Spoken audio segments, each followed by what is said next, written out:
Hi everyone, and welcome to ACCA P4 live session.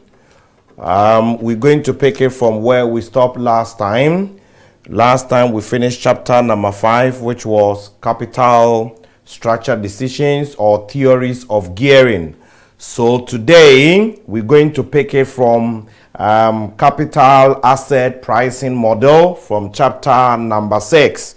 So let's go straight to chapter number 6, which is capital asset pricing model. Every time I have to teach capital asset pricing model, I start by asking this question.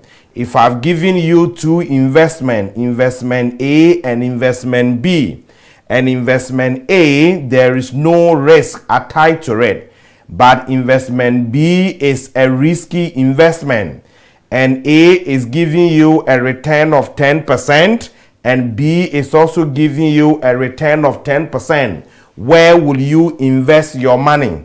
Okay, where will you invest your money? Will you invest it in A or will you invest it in B? The simple answer everybody will give to me is I will invest it in A, because A, I am not having any risk and I'm having what? 10%. But B, that I'm having risk, if I'm also having 10%, then why should I put my money in terms of B? Everybody will say we have to put it in terms of A.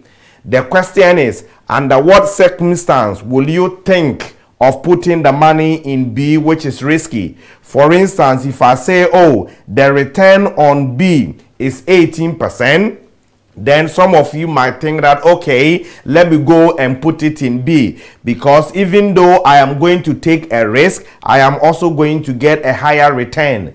And this is what we've said so far about cost of capital. We all said last week when we were doing the cost of capital, we said the elements of cost of capital are the risk-free rate plus a return to compensate for risk, which is the risk premium, a return to compensate for both business risk and financial risk. So that is the trade-off between risk and return. So capping is simply, capital asset pricing model is simply saying that when you want to invest on a risky investment, there is the need for you to get a higher return. So the return on a risky investment, should be equal to the return on a riskless or risk-free investment plus a risk premium to compensate for both business and financial risk. And that risk premium is calculated as the beta market return minus the risk-free. So we've all met this formula before from F9. This formula too is given to you in the exam room. So anytime I have to calculate my cost of capital using capping, the cost is to the company, return is to the provider of the capital. So the return I have to get on my risky investment is the risk-free rate plus the risk premium, which is measured as the beta into bracket market return minus risk-free. Examiner is supposed to give you the risk-free rate, and in theory we assume government securities are risk-free. So government short-dated securities like treasury bills rates are risk-free rate. Market return the examiner is supposed to give to you, which is basically the average return in the industry. Because portfolio theory is not in the syllabus anymore, the examiner is obliged to give you the market return. However, the difference between market return and the risk-free is sometimes called the equity risk premium, or sometimes the examiner will call it the market risk premium. So when the examiner says market risk premium or equity risk premium, it means he had already found the difference between the market return and the risk-free.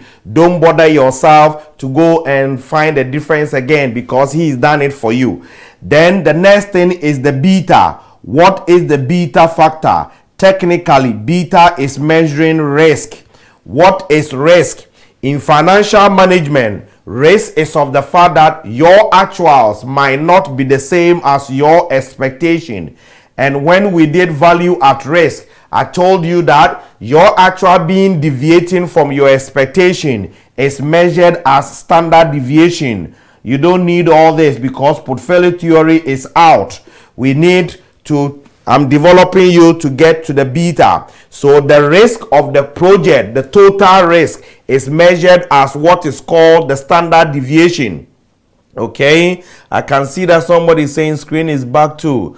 Okay, I see everything clearly here. So it means the problem is at your end. I see myself clearly here, so it should be at your end. So risk is divided into two. We have what is called unsystematic risk, and we have what is called systematic risk. Okay, because we've all learned the principle that do not put all your eggs in one basket, because when you put all your eggs in one basket and then the basket drops, you lose everything, isn't it? So when you don't put all your eggs in one basket, the finance terminology is you are diversifying, diversification. So when you diversify, you will be able to reduce risk. The risk you will be able to reduce as a result of diversification is what is called the unsystematic risk, which is also called the unique risk or the specific risk. It's a risk specific to the company. So irrespective of how much I will diversify, I should be able to what? Reduce that. So the more risk the more diversification I will undertake, the more I will be able to reduce the unsystematic risk, or probably I will be able to eliminate it. But there is one risk which is called systematic risk. Is specific to the project, is what? Not specific to the company as a whole. Is systematic to the project. Wherever the project will be, it should be there. And that systematic risk cannot be reduced or eliminated as a result of what? Diversification. So the difference here is that unsystematic risk can be reduced, but systematic risk cannot be reduced as a result of diversification. And systematic risk is also called the market risk. So this is where I can pick you from in your lecture note. So when you come here, you will see that we are actually dividing the risk into unsystematic, which is also called unique or specific risk to the company, and you can what? Reduce it or eliminate it as a result of diversification. Systematic risk, also known as market risk, you cannot what? It can never be avoided,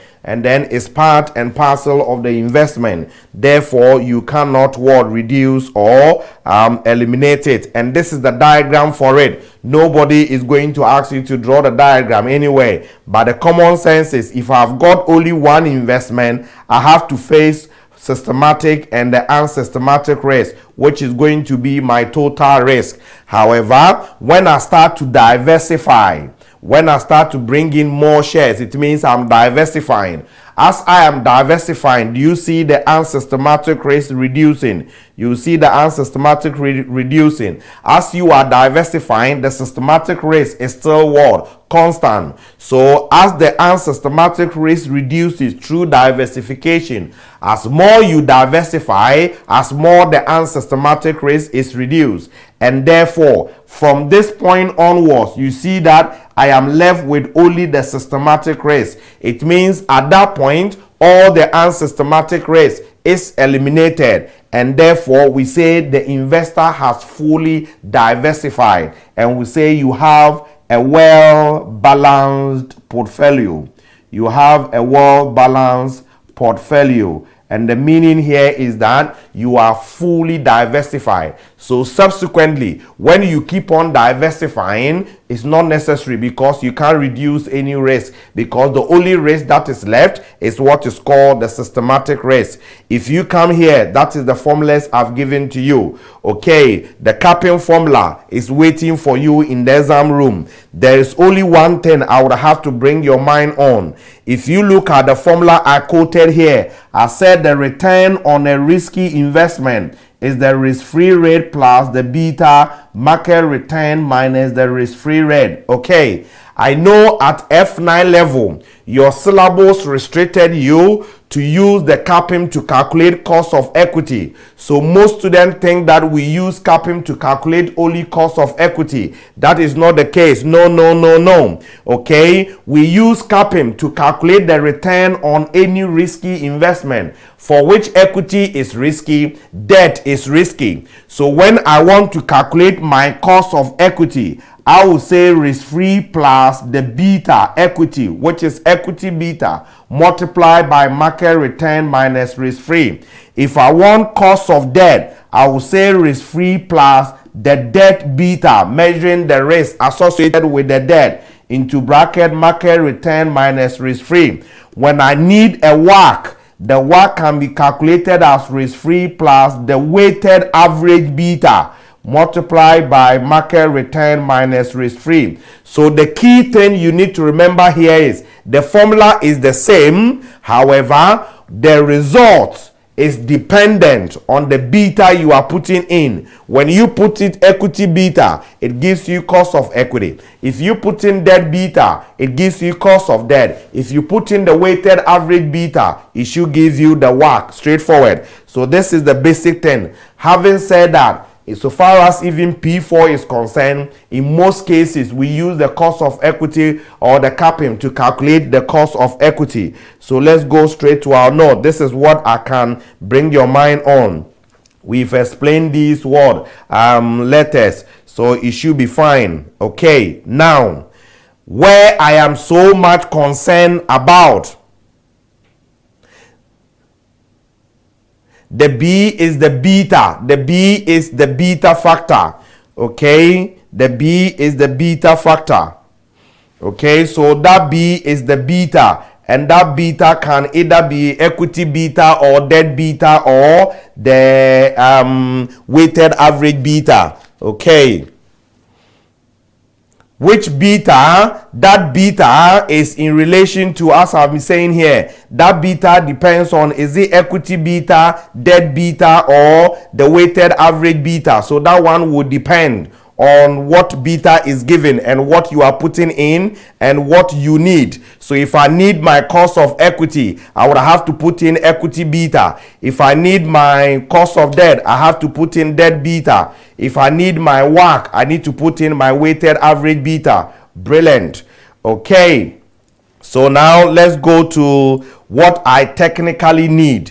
Specific or systematic business risk and systematic financial risk. Okay, now this is the development. We've all said that beta is going to measure the systematic risk. So systematic risk is measured by the beta factor, because CAPM is making an assumption that the investor is rational. And because the investor is rational, the investor will want to have a well-balanced portfolio. And once you have a well-balanced portfolio, all the unsystematic risk will be eliminated. So the investor will be operating at this level. And if the investor is operating at that level, the investor faces only what? Systematic risk.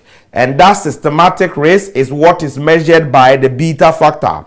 As I started illustrating, I said here that the total risk is measured by the standard deviation, but in the formula, it's not standard deviation that we put in there. We put in only what? The beta. And that beta is not measuring the total risk. That beta is measuring only what? The systematic risk.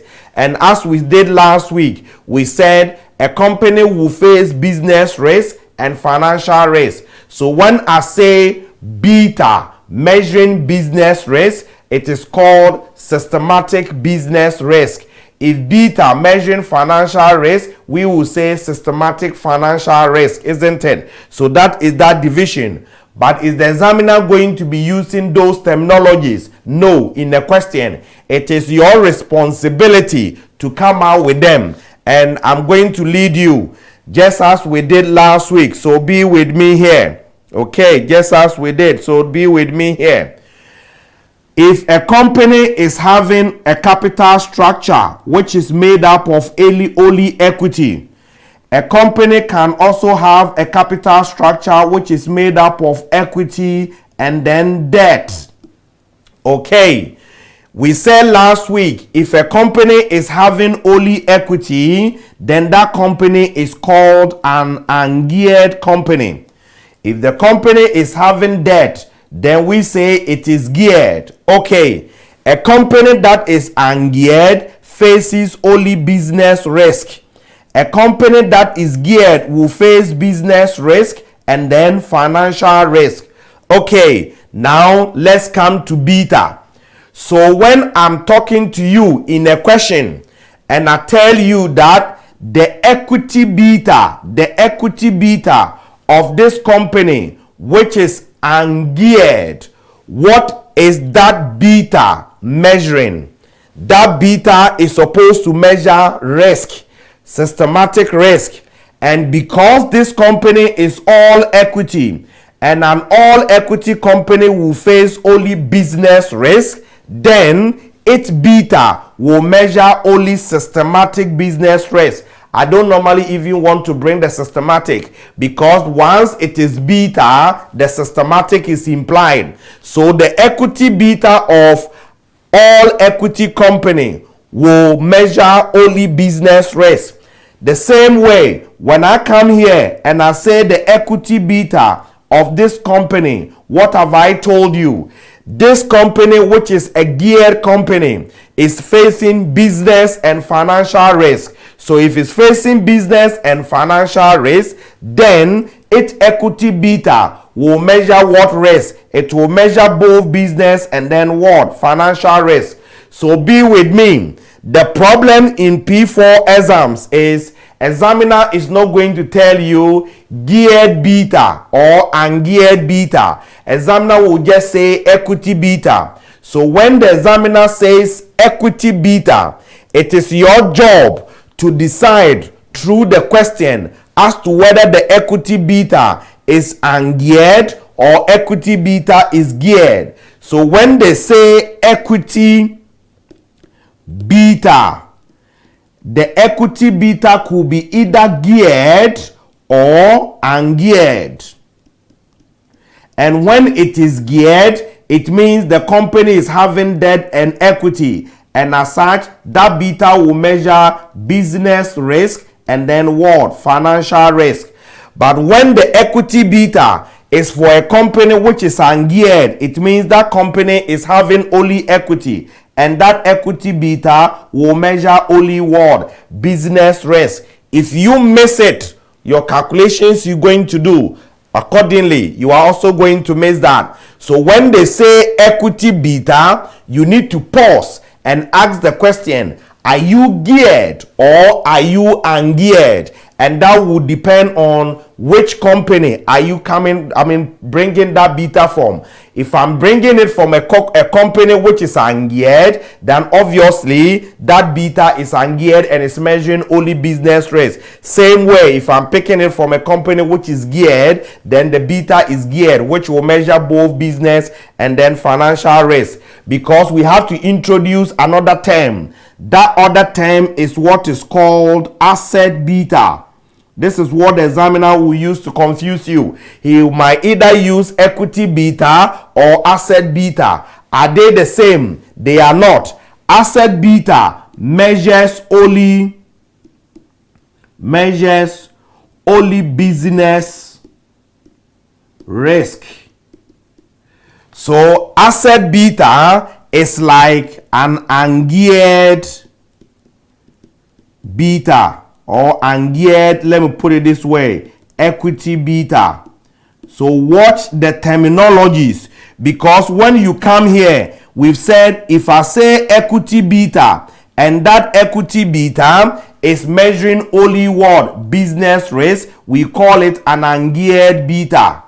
We call it an ungeared beta. So watch out for that. An ungeared beta, which is measuring only business risk, is what in some terminologies they will say it is called what? An asset beta. So asset beta measures only business what? Risk. Now let me bring you to this level.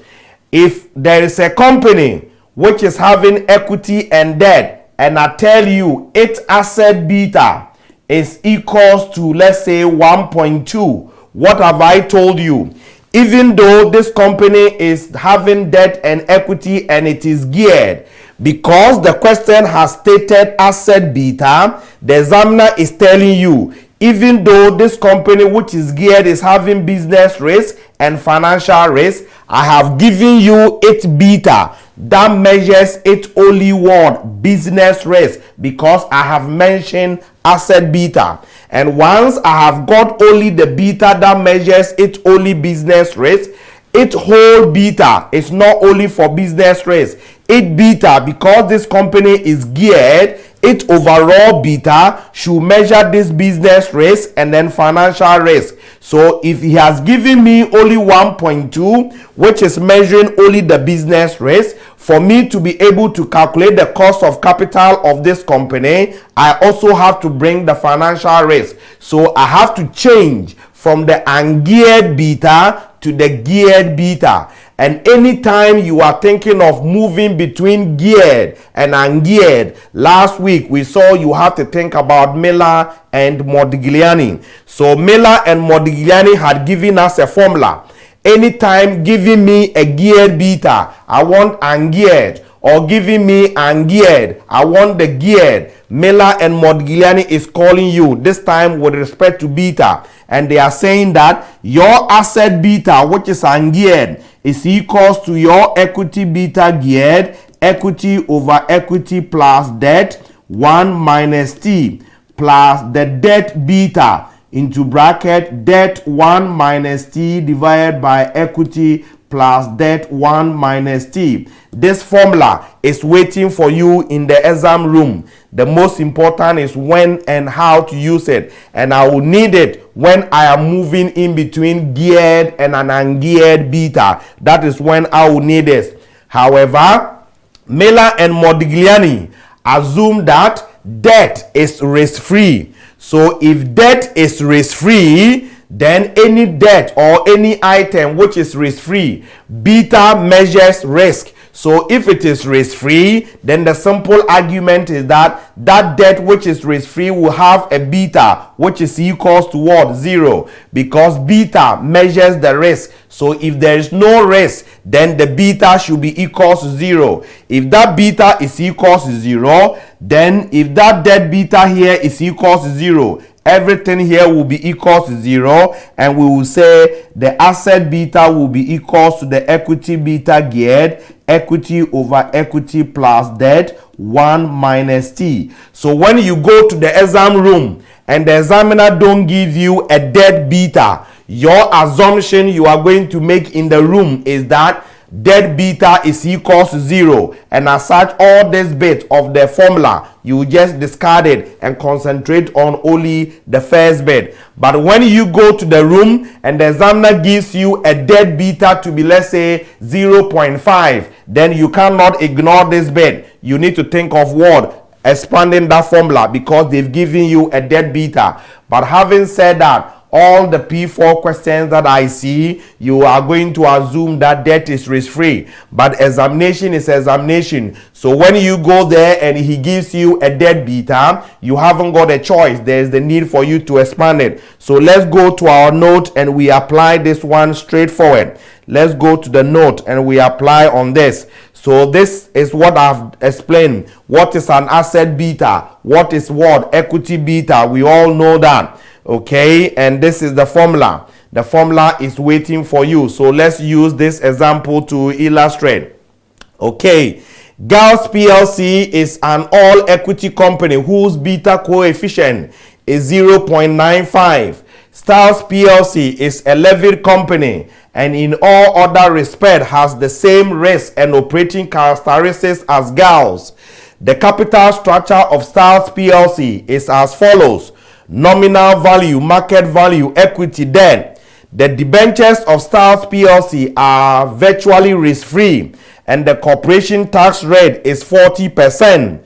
What will be the predicted beta of the equity of Styles PLC? Okay, if I need the equity beta of Styles, I need to ask myself, Styles, are you geared or are you ungeared?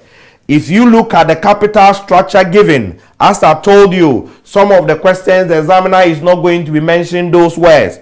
If you look at the capital structure of Styles, they have got equity and debt. So it means Styles is a geared company. Even though this question told us that Styles PLC is a levered company. Levered company, that is the alternative name of a geared company. So even though this question told me, but if the question didn't tell me that, I should be able to know that this company is what? Geared, because it's having debt. Okay, GALS PLC is an all equity company whose beta coefficient is 0.5. So GALS is what? All equity. Therefore, that is ungeared. GALS is what? Ungeared. Okay, all these two companies are similar. Therefore, they should have the same business risk. Miller and Modigliani assumes that companies in the same industry will face the same business risk. So these two companies will face the same business risk. So giving me an ungeared beta. Now I need the beta of Styles, and Styles is a geared one.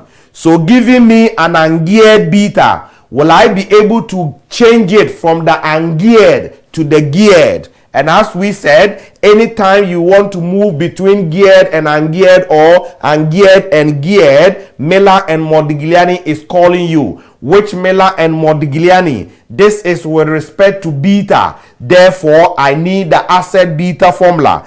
And that asset beta formula, we quoted it as this. Here we are assuming debt is risk-free. So everything here, we are just cancelling it. Therefore, my asset beta, which is the equity beta ungeared, we are picking it from Styles, and Styles is having equity beta ungeared of 0.95. You are just filling the formula. It's equals to the equity beta geared. For Styles, I don't know. Multiply by what is the market value of equity of Style. If you go to the question, market value of equity of Style is 15, debt is 6. So I will say 15 plus what? 6. Tax rate is given to me as 40%. So 1 minus 40% will give me 60%. And what will be the equity beta geared? And the geared one is for Styles. So you borrow ungeared to get the geared, or you borrow the geared in order to get the ungeared. This is all about what Miller and Modigliani is about. So I pick my calculator. I will say 0.6 times 6 plus 15 times 0.95 divided by 15, and that will give me 1.178. And because this is for Style, and Style is what? A geared company. This beta is measuring the business risk and is measuring what? The financial risk. So technically, the business risk is the 0.95, and the difference between that of the 0.228 is for the financial risk. Obviously, nobody is going to ask you to be doing these calculations anyway. Okay, so that is basically that. So if I wanted to calculate the cost of equity of Styles, they've given me the beta of GALS. I use the GALS beta, come and get the beta of Styles, put it in the capping formula, and that will give me the cost of equity of what? Styles. So that is the basis that you're going to think of. Anytime I need to move between geared and ungeared, Miller and Modigliani is calling me. What do I need? If I need cost of equity, preposition 2, as we did last week. If I need market value, preposition 1. If I need what? WACC, preposition 3. If it is something that to do with beta, then I have to go to what? The asset beta formula. So this is how you would have to be interacting with the question. So now let's go to our note and we go and apply it properly. Okay. When we did investment appraisals and we were calculating MPV, we all said to calculate MPV, I need number of years, I need the relevant cash flows, and I need an appropriate discount factor. An appropriate discount factor. And we said the word appropriate there is telling you the discount factor should be consistent with the cash flows. Okay, so we are moving to what is called project-specific cost of capital. My worry for my P4 student always is this. Is the examiner going to tell you calculate project-specific cost of capital? P4, the examiner might not even say anything about it. You read the question and it should come up with you. Okay, so examiner creates investment appraisal question, sales variable cost, specific fixed cost, tax savings on capital allowance, and then initial investment, residual value, working capital. You come and get your net cash flow. I need the appropriate discount factor. Under what situation will I see that I need a project specific cost of capital? When we did cost of capital, we said we cannot use our current WACC when business rates change significantly, when financial rates change significantly, or when both change significantly. So the examiner is going to create the scenario, and it's your job to see from the scenario what discount factor you should use. So I normally create a scenario whilst I'm teaching. So when the examiner is creating the scenario, he's going to say, okay, this is company A. Company A is, for instance, in the education industry. And their beta, equity beta is 1.5 for the sake of argument. And their current WACC is, let's say, 15%. And that is what they use to appraise all investment. And A, being in education industry, is now evaluating a project in, let's say, the mining industry. I'm just creating scenarios. So you are in one industry, the new project is going to be done in another industry. That should tell you something. As long as I'm diversifying from wherever I used to be into a new place, Miller and Modigliani principle with respect to business rates is that companies in the same industry faces the same business rates. So when they were calculating this WACC of 15%, they will use the business risk in the education industry and the financial risk associated with the company now to calculate this 15%. If I am going to the mining industry, what will be my cost of capital? My cost of capital will not be the 15% because that 15% is not reflecting the risk, which is the business risk and the financial risk in the mining industry. So this should call for the calculation of a specific cost of capital that will be attributable to our mining project. And that is what is called the project specific cost of capital. Okay, so the examiner might even create the question silent. A, just calculate the NPV. And whilst you're going to calculate your NPV, you need that particular cost of capital specific. And as such, the moment you see you are diversifying or you are moving from your current industry to another industry, project specific cost of capital is flashing you. So what will I do? My cost of capital, my WACC for calculating the NPV for the mining is what we call it project specific WACC. And that project specific WACC, how will I calculate it? WACC should always reflect a business risk and then what? Financial risk. That is what we know. So what will be the business risk in the mining industry? Miller and Modigliani assume that all companies in the same industry will face the same business risk. So I will go to the mining industry and go and look for a beta. The beta I will look for is what I'm going to use as a proxy, trying to get the business risk out of that beta. So when I go to the mining industry and they've given me equity beta of 1.7, for the sake of argument, I'm creating the scenario the way in the question before I even bring you to the principle, because my worry for you is how you see that this is what the examiner wants me to do. So if I go to the mining industry and I see a beta of 1.7, I need to ask myself, this is equity beta. Equity beta I'm picking, are you geared or are you ungeared? Companies in the same industry face the same business risk, but they don't face the same financial risk. Financial risk is your debt equity proportion, and companies in the same industry don't have the same debt equity proportion. So I need to ask you, this 1.7, are you geared or are you ungeared? That would depend on the company I'm picking from. So if the question had told me the company I'm picking, this 1.4, is having debt and is having what? Equity, then straightforward, this beta is geared, but I need the ungeared that will measure only what? The business risk, which we have the same business risk. So what will I do? When I pick this proxy beta, and because that proxy beta is geared, I would have to what? Ungear it. So your first stage, pick that proxy beta. When that proxy beta is geared, your second stage will be to ungear it. And when you ungear it, you have got only the asset beta. How will you ungear it? Giving me geared. If I want to ungear it, Miller and Modigliani is calling me. Which Miller and Modigliani? This is beta. So I will use the BA is equals to the equity beta geared, equity over equity plus what? Debt 1 minus T.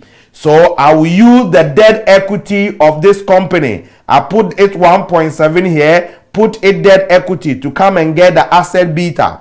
That asset beta I will get is measuring this business risk of the mining industry. And when I pick that one, I don't face only what? Business risk, because WACC should reflect business and financial risk. So you go to the mining industry to go and look for the business risk, and that is what we have brought. Then you ask yourself, is my company having debt?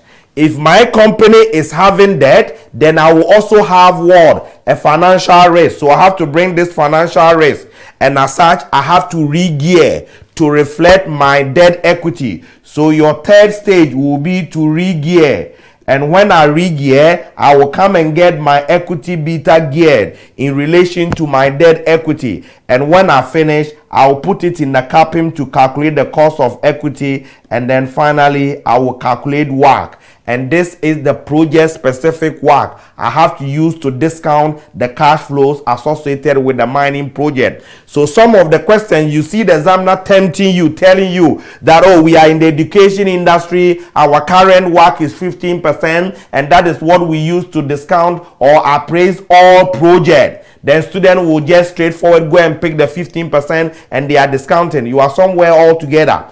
Unless the project we are doing is also in the same education industry, and as such business risk is not changing, and financing the project debt equity proportion will not also change. So business risk hasn't changed, financial risk hasn't changed. In that case, I can use my 15%. But the moment any of them, financial risk or business risk, will change, automatically I have to go and calculate the project specific cost of capital. Watch out. So let's go to our notes and I will pick this one to explain. So they gave you the stages. That is what I've explained.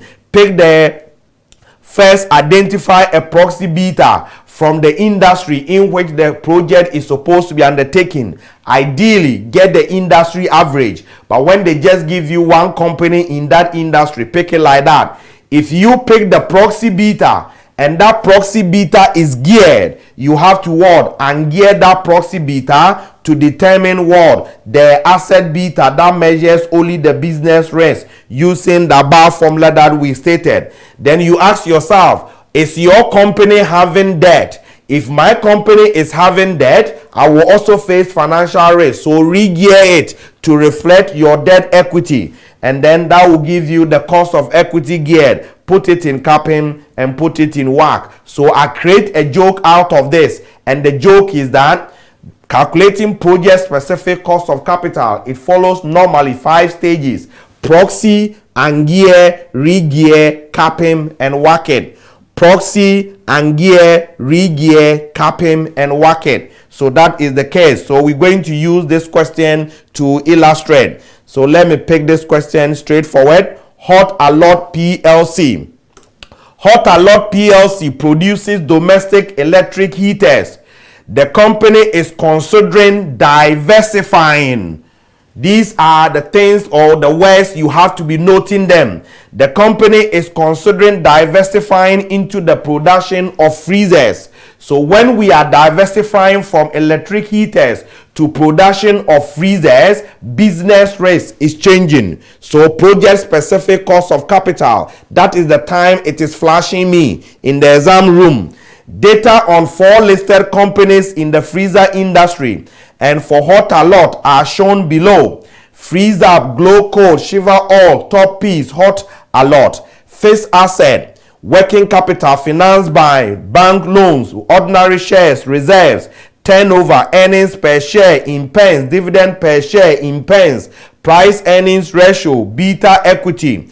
The power value per ordinary share is 25p for Freeze Up and Shiver All, 50p for Top Piece and £1 for Glow Cold and Hot Alert.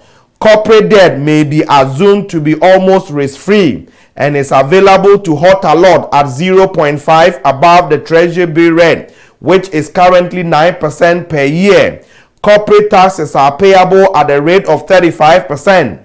The market return is estimated at 16% per year. Hot Alert does not expect its financial gearing to change significantly if the company diversifies into production of freezers. Required, estimate what discount rate Hot Alert should use in the appraisal of its proposed diversification into the freezer production.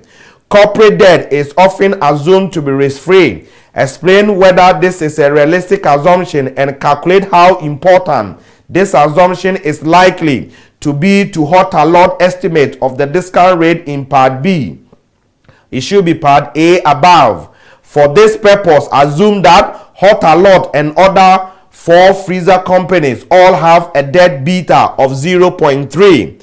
Discuss whether systematic risk is the only risk that Hot Alert shareholders should be concerned about. The C is straightforward. We said total risk is as a result of systematic and unsystematic risk. Should we be concerned about only systematic risk? We can only think about concerning about that systematic risk if all the unsystematic risk is eliminated.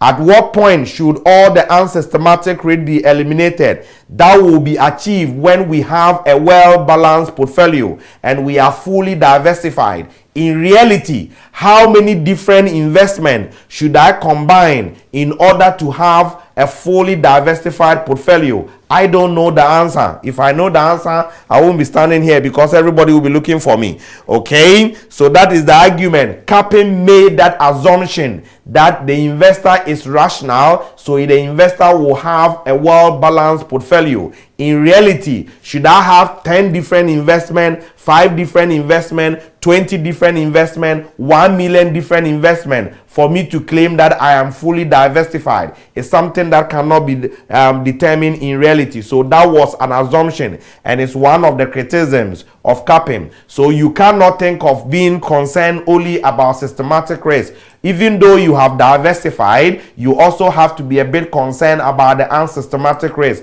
because you can't say you are fully diversified where the unsystematic risk will be eliminated. Okay, so that is the C.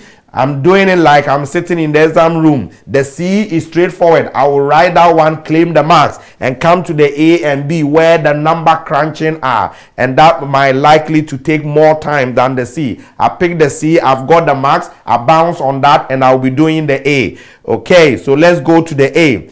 Estimate the discount rate Hot Alert you use in appraisal of the proposed diversification into the freezer industry. As long as I am diversifying, what should come to mind? Business risk is flashing me. I am changing. So once I'm changing, you need to calculate a project-specific WACC or project-specific cost of capital for this freezer world production. How will I calculate project-specific WACC? Proxy and gear, re-gear, capping, and WACC it. So I come to the question. I need to get a proxy, and that proxy beta should come from the industry in which the project is supposed to be undertaken. Which industry is given to me? We are going to the production of freezer industry.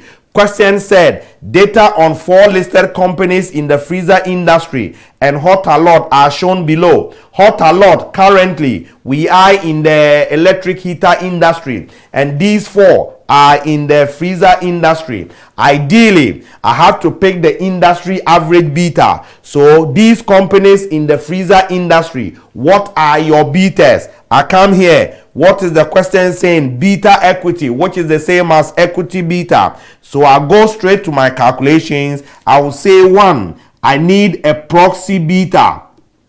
Okay, my proxy beta will come from those companies involved. Can I say F, G, S, and then T? What are the betas? The betas given are the equity beta. For first one is 1.1, 1.25, 1.30, and 1.05. When I pick the beta, the question I need to ask is, I need the industry average. So what will be the average? My average will be 1.1, all these divided by 1, 2, 3, 4. 4. So this plus that plus that plus that. So I pick my calculator quickly, and I'm going to say 1.1 plus 1.25 plus 1.3 plus 1.05 divided by what? 4. And that is giving 1.175. This is my average word, beta. And these betas are picked.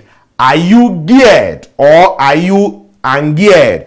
Question didn't say it. All what the question said is equity beta. And I told you, when we say equity beta, it could be geared or ungeared. So I need to go and ask, these companies that I'm picking from, are you having debt? If they are having debt, then they are geared. If they are not having debt, then they are ungeared. This is where the challenge is. That's why I took the time to do those boxes and the branches for you. So when I come, all these companies are having what? Bank loans. And bank loan is a debt. So if they are having debt, then their betas here are geared, and therefore this is the average word, geared beta. If I have got this geared beta as proxy, what should I do? I am supposed to ungear it. If I'm supposed to ungear, Miller and Modigliani said the asset beta is equal to the equity beta geared, equity divided by equity plus debt, 1 minus T, on the assumption debt is risk-free. So what am I going to do? I need to get the value of equity of that industry. I have to get the value of debt of that industry because I'm picking the industry beta. Compare like against like.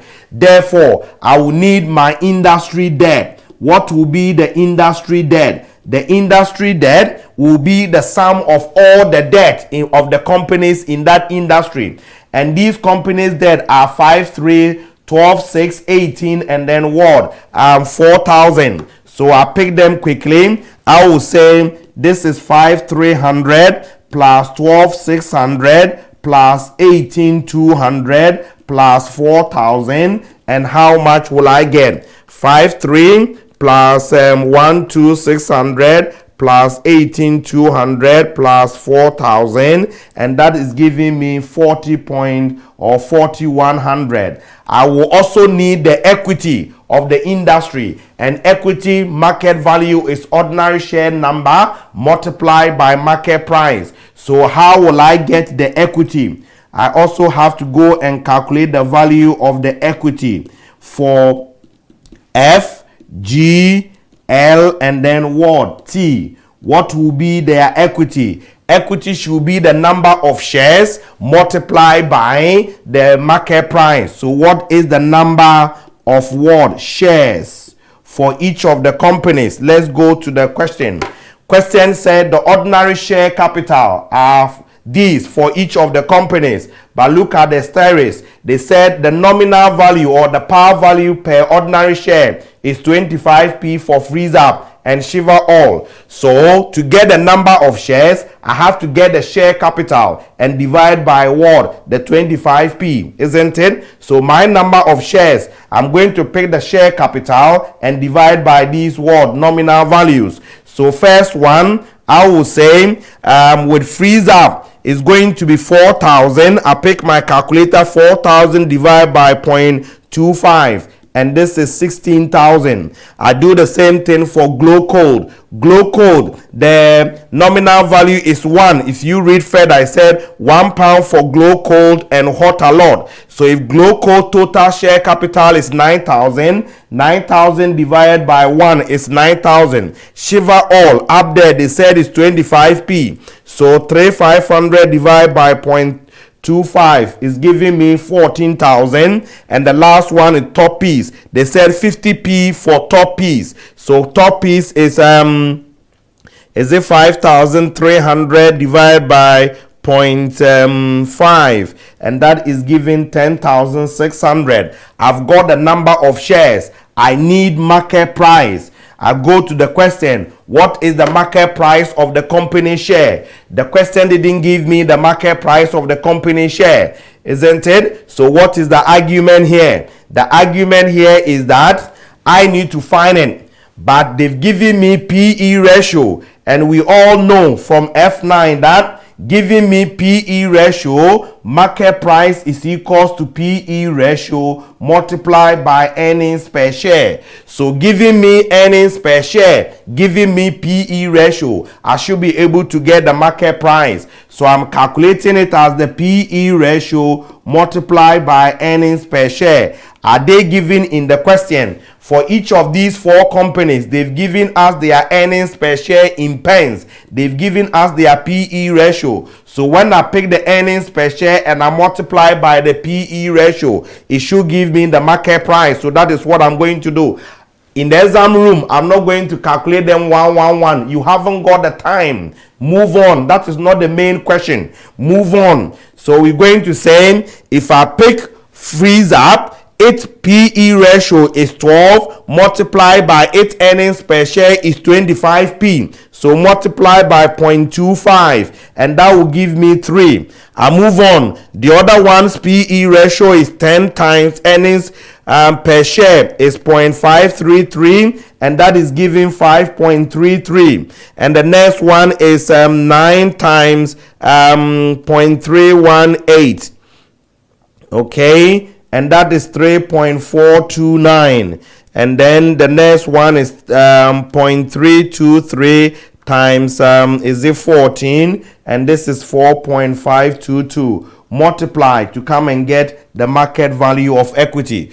Okay, so that times 10,600, and that is giving 47,933. 14,000 times 3.429, and that is 48,006. 9,000 times 5.33, that is 47970. 16,000 times 3, and that is 48,000. Okay, so this is the industry total equity. Sum up all of that. 48 plus 47,970 plus 48,006 plus 47,933, and that is, I don't think my figure is right. 48,000 plus 47,970 plus 48,126, and then plus 47,933, and that is giving 191,909. So this is my equity.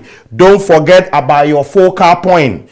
Don't forget, what am I looking for? This is the formula I want to fill, and I needed the equity. That's why I had to go and calculate. I needed the debt. Now I have got them. I can bring myself up. I've got the beta of geared of 1.175. So when I come here, I will say my asset beta should be given as the 1.175 multiplied by the equity is 191,909. 191,909. If you are in hurry, you can do them in thousands and do 192 and you go away. Plus the debt is 4,100, and tax rate according to the question is 35%. 1 minus 35% will give me 0. What is this? 65. And what will be that asset beta? Calculate the asset beta, and that asset beta is giving us a figure of, is it 1.035, and this will measure the business risk in that new industry. Then I come and ask myself, if I go to that industry, I will face this business risk, but my company as a hot alert, am I having debt? If I'm having debt as a hot alert, I am not going to face only business risk. I will face financial risk. So I come to the question, hot alert, are you having debt? He's saying hot alert is having bank loan of 17,400. So if hot alert is having debt, then I would have to re-gear to reflect hot alert debt equity proportion to bring the financial risk. So that will call for the re-gearing. So 3, I will say I would have to re-gear to reflect the debt equity of my company, which in this case is hot alert.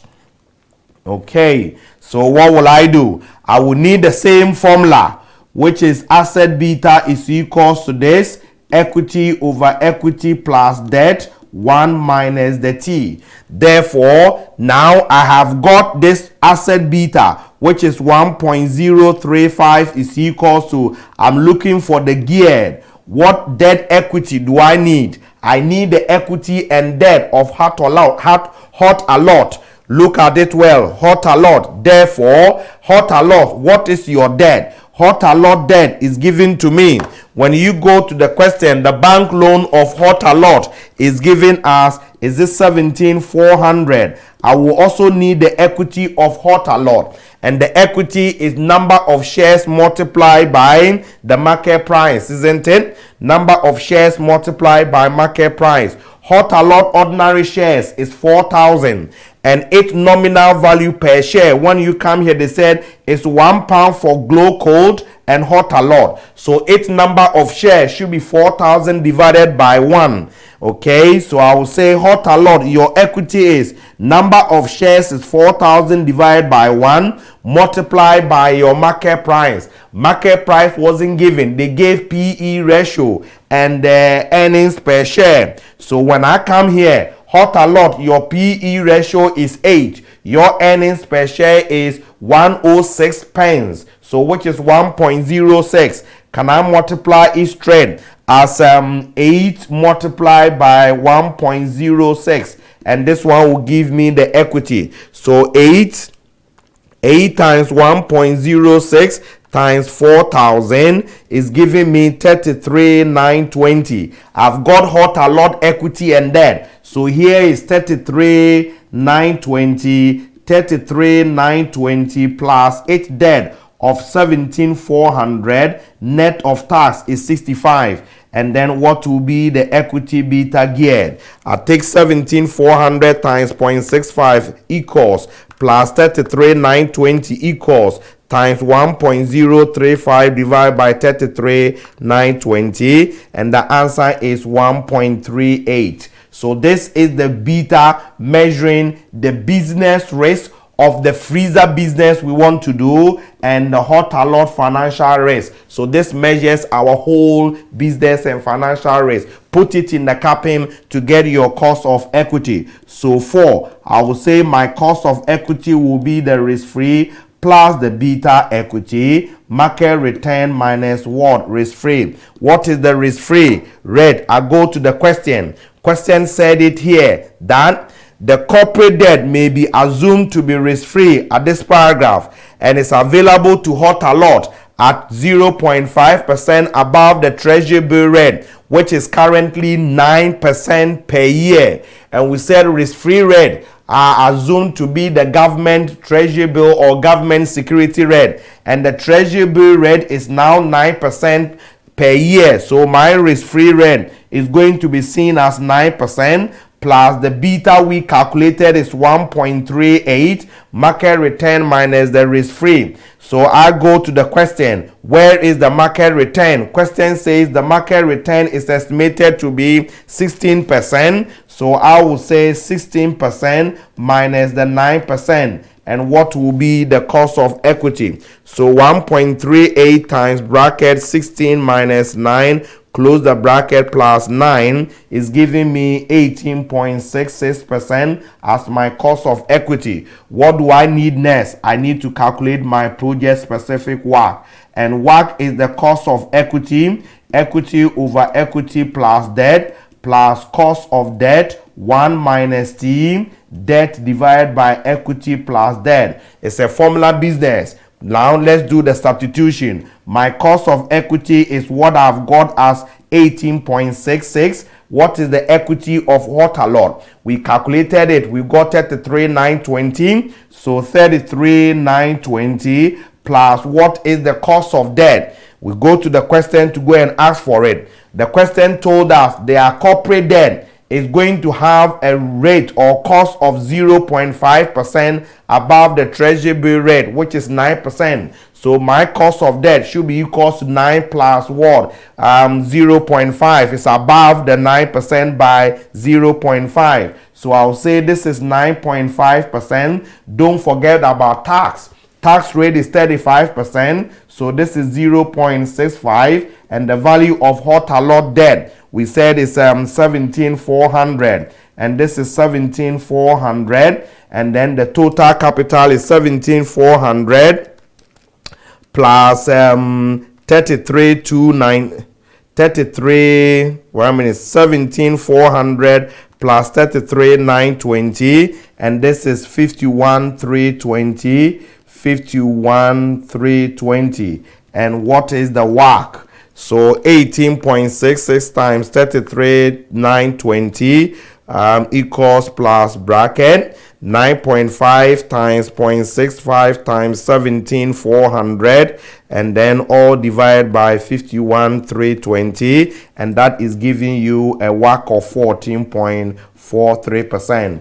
Look, if you have to say about 14%. So this is what you need to use to discount the cash flows associated with the project in order to calculate the NPV of the freezer business to conclude as to whether the project is financially acceptable or not. So this is the case, and this is part of the NPV question. So you look at what you've done, and the examiner will be expecting to be on a fire. You have to be moving. It's not something that you are going to hesitate. You have to be on the fire. You have to be moving. Otherwise, you know the principle, but you never get there. Okay, so that is the project specific cost of capital, and that will call for you when the project we are going to do is in a new industry. We are in a new industry. We're going to do the project in the new industry. Project specific cost of capital is actually what calling you. B is saying corporate debt is often assumed to be risk free. Explain whether this is a realistic assumption and calculate how important this assumption is likely to be to Waterlord estimate of a discount rate in B above. For this purpose, assume that Waterlord and the 4 freezer companies all have a debt beta of 0.3. Can we say debt is assumed, as Miller and Modigliani said, that debt is assumed to be risk-free? We cannot say that. What debt is that? Corporate debt. Is company debt supposed to be risk-free?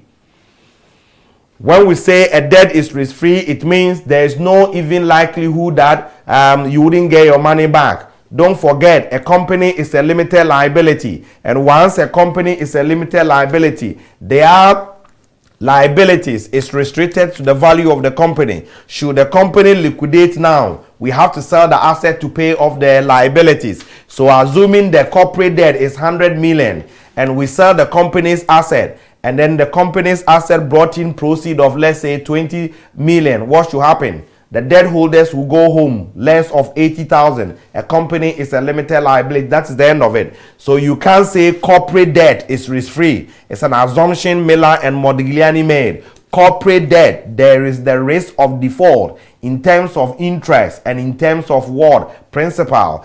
So you can't say corporate debt is risk-free. Even government debt cannot be assumed to be risk-free. We know what is happening in the world. Some countries are now struggling. Their governments are not in position to service their debt. So some government debt cannot be said to be what? Risk-free. But in theory, we assume government securities are risk-free because it is more likely that the government will pay. I mean, where is the government of the country running to? Okay, that is why we say that. So corporate debt is not risk-free.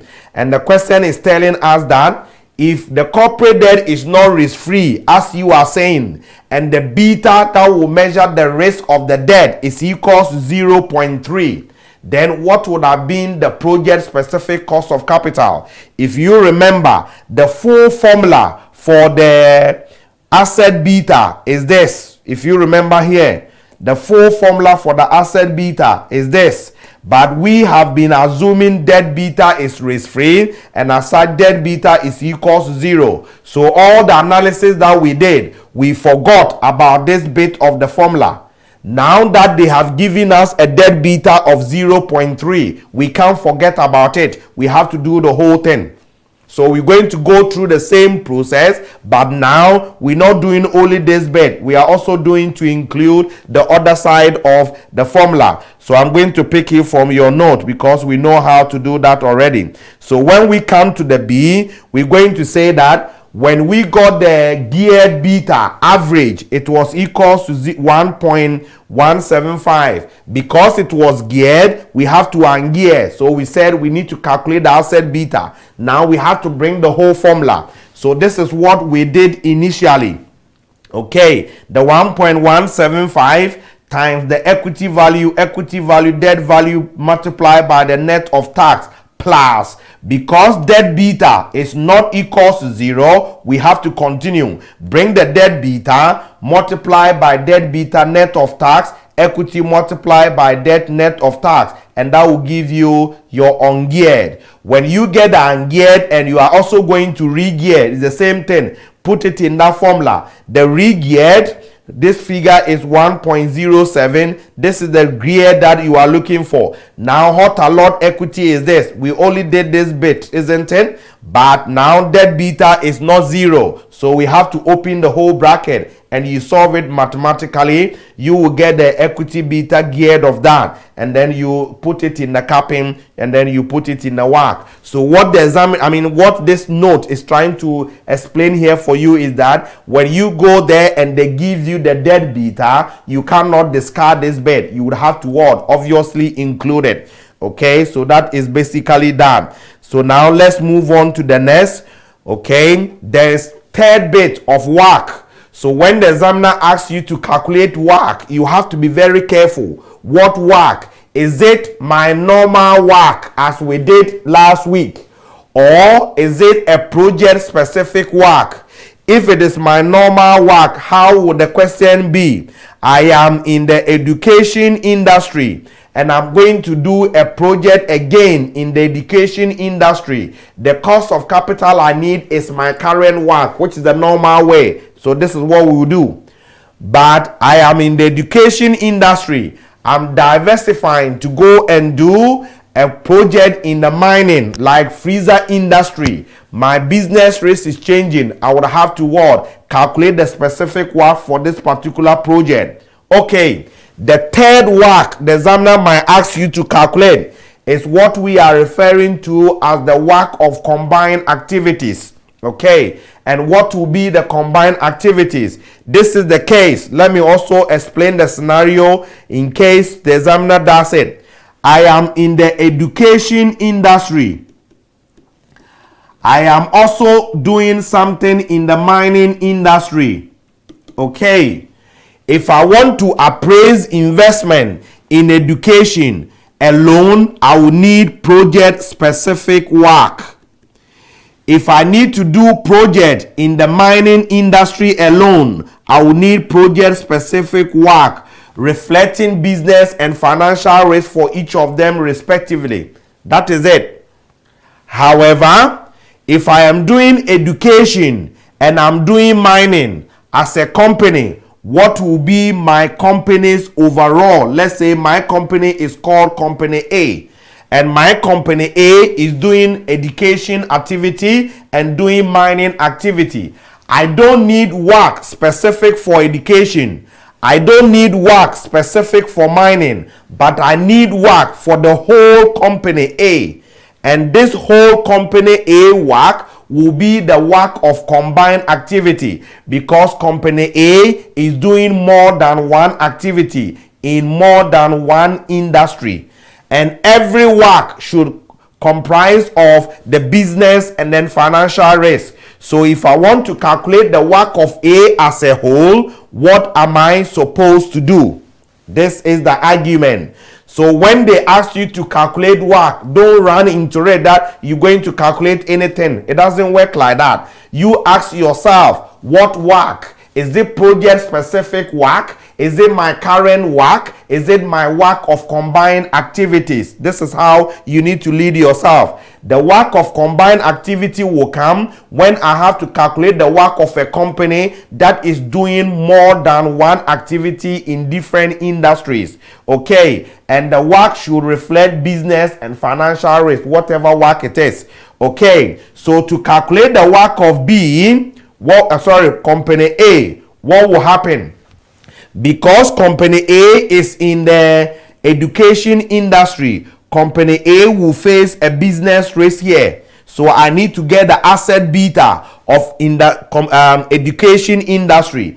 I also have to get the asset beta of the education industry as well, isn't it? So this is how it should be moving. This is how it should be moving. So we're going to say that if I get the asset beta here, it is measuring the business risk in the education. It's also measuring the business risk of the mining. Company A as a whole will be facing, okay? Company A as a whole will be facing both business risk in the education and business risk in the mining, isn't it? So my total business risk of the company is the combination of these two, and that is what is called the combined asset beta, and is calculated as the weighted average of these two asset betas, okay, using their corresponding values of each of them in the whole company, which I'm going to use figures to illustrate. So it follows the same process as the project specific WACC, but now we're going to have two asset betas, and to bring them together you weight them by calculating their weighted average beta, by calculating asset weighted average beta. So let's go to our note and I'll give you the stages.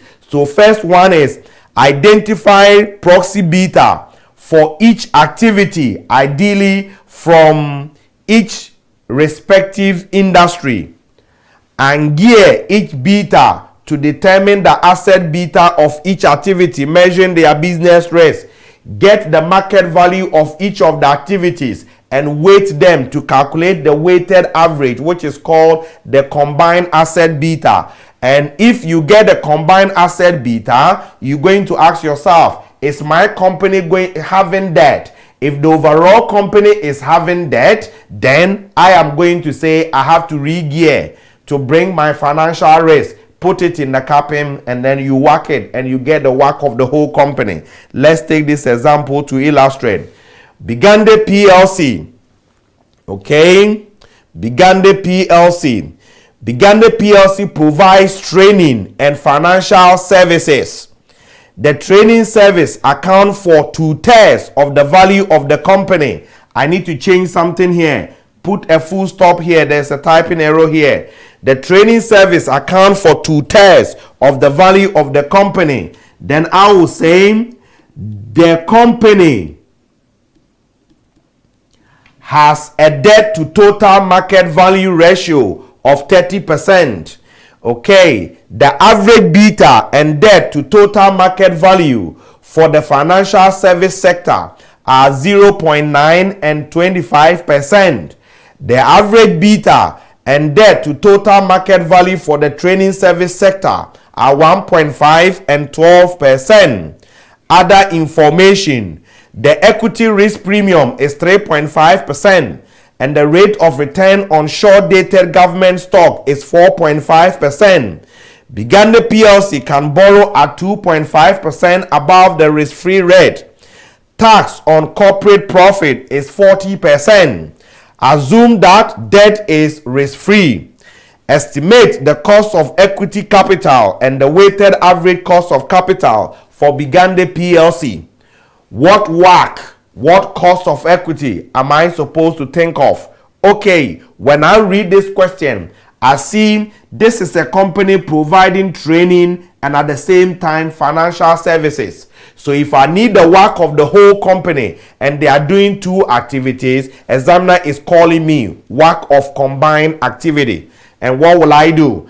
I need to first look for a proxy company.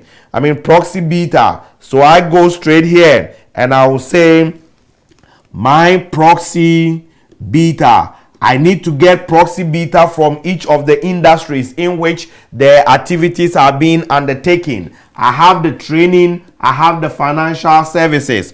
When I go there, what is the training beta? The beta given is straightforward. The average beta and debt to total market value for training service sector are 1.5. So training is 1.5, and then for the financial service is 0.9. These betas, are you geared or are you ungeared? Don't forget about that. Are you geared or are you ungeared? When we go to the question, all the sectors are having what? Debt. So if they are having debt, then their betas are geared. So if they are geared, then it calls for me to what? And gear to get the asset beta. I'm assuming debt is risk free because they haven't given me any debt beta. So the other side of the formula, I am not interested. So I will say the asset beta should be given as the equity beta, equity over equity plus what? Debt. 1 minus t. So I have to get the asset beta for the training. I also have to get the asset beta for the financial services. And I'm going to fill that formula. The asset beta will be equals to its equity beta of 1.5 multiplied by its equity. When we go to that sector, the training sector, they said debt to total market value. Debt is 12%, so equity should be 88%. So I will say 88 divided by 88 plus the 12%. What is the tax rate? Tax rate is given as 40%, so I will say 60%. When I solve this mathematically, it's giving me 1.387. I do the same thing for the financial service. Its beta is 0.9 geared. Multiplied by financial service sector. What is your debt? Debt represents 25%. So if it's representing 25%, then I will say equity will represent 75. 75 plus 25. Tax is 40%. Net is 60. So this is 0.75. So this is measuring the business risk in the training. This is measuring the business risk in what? The financial service sector. My company as Bigande PLC will face business risk in the education or training and business risk in the financial service sector. What will be my overall business risk? It's not simply this plus that. No, it's the weighted average because the value of the company, this is not 100%. This is not 100%. So I need to calculate what is called my combined asset beta. This is the only difference between combined work and then project specific work. Combined asset beta, and that combined asset beta, which is represented as BAC, is the weighted average of these two using the market value of your training and your financial service in the whole company. So I'll say training and financial services. Training beta is 1.387 multiplied by plus the financial service, it beta is 0.75 multiplied by, I don't know their values. I have to go to the question and go and look for their values. When you come here, the question said up here, the training service account for 2/3 of the value of the company. So if I'm doing financing and then training, and training accounts for 2/3, then it means the financing should account for 1/3. So the value of training in the company is 2 out of the 3, and the value of the financing is 1 out of the 3. And I will calculate the combined asset beta, and that combined asset beta is given 1.175. Okay, 1.175. It means this is the business risk of the whole company.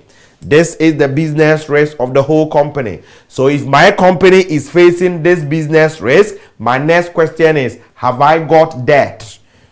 If my company has got debt, then I wouldn't face this business risk only. I will also face financial risk, which will call for the re-gearing to bring the financial risk, isn't it? So I go and ask the question, do we have debt? That is why I changed this. Because when you read it's like the training service sector account for 2/3 of the value of the company and has a debt to total market value ratio of the 30%. What they want to say is that it's the company that is having the debt equity because they gave us the financing and training services in here. Okay, so the true question is the company has a debt to total market value ratio of 30%. So if my company is having debt of 30%, then I will face financial risk. I have to re-gear. So let's go straight and we go and re-gear. So I will say re-gear, the same formula.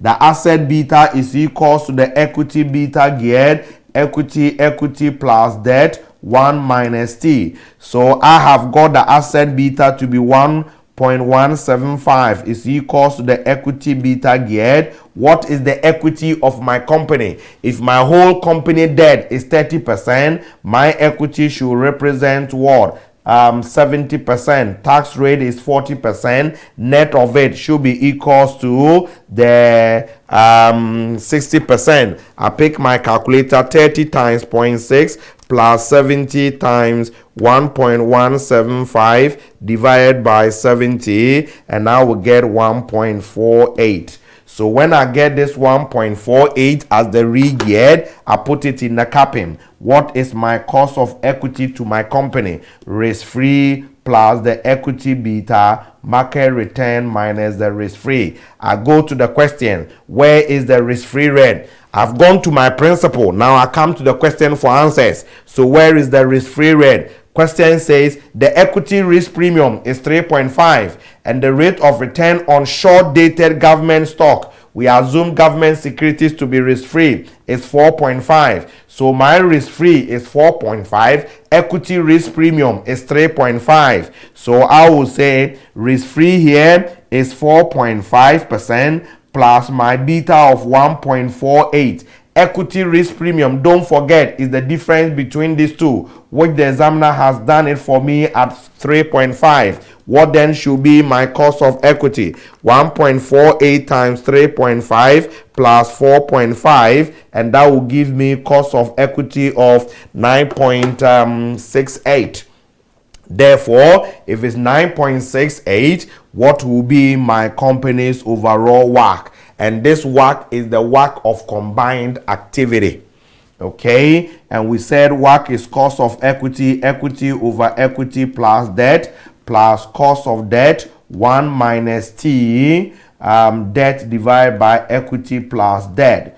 Okay, my cost of equity we said is 9.68%. What is the equity? Equity here we said is 70%. 70% is 0.7 plus what is the cost of debt? Let's go and ask the question. My cost of debt, according to the question, is saying Bigande PLC can borrow at 2.5% above the risk-free rate. Risk-free rate is 4.5. So 2.5% above should be equals to, is it 4.5 plus 2.5, which is giving me 7. Tax rate is 40%, so here should be 0.6. And debt represent what? Is it 30%? And what is the WACC? And that WACC is what is simply giving us 8.04%. And this is the WACC of the combined what? Activities. So WACC is a trouble, to be honest. So when they tell you to calculate WACC, you need to ask yourself by leading yourself, do I need my current WACC? Do I need a project specific WACC? Or do I need WACC of what? Combined activities. I wish you well on that, because definitely whether you like it or not, a WACC question is coming either as a part of a question which might be hiding, or the examiner can tell you to calculate it before he will tell you to calculate something else with it, or he will just simply keep quiet and you have to what? See that straightforward. You need to calculate the WACC before you can go to the next stage. Okay, so that is basically that chapter. and I'm going to tell you to read assumptions and capping. Nobody even asked a question on that, so I'm picking you straight to adjusted present value, chapter number 7. The moment we do chapter number 7, the hard work is over. What is coming is a rollover of whatever we've done before. So make sure you revise before I will see you next week for international investment appraisals and mergers and acquisitions. All of them are going to be the rollover from chapter number 2 up to chapter number 7. What is adjusted present value? If you remember when we did chapter number 2, investment appraisals, we said there are so many methods we can use to appraise investment. And those are divided broadly into discounting and non-discounting. Non-discounting, we are not interested. So we learned MPV, internal rate of return, discounted payback, internal rate of return, modified internal rate of return. We saw profitability index. We saw duration.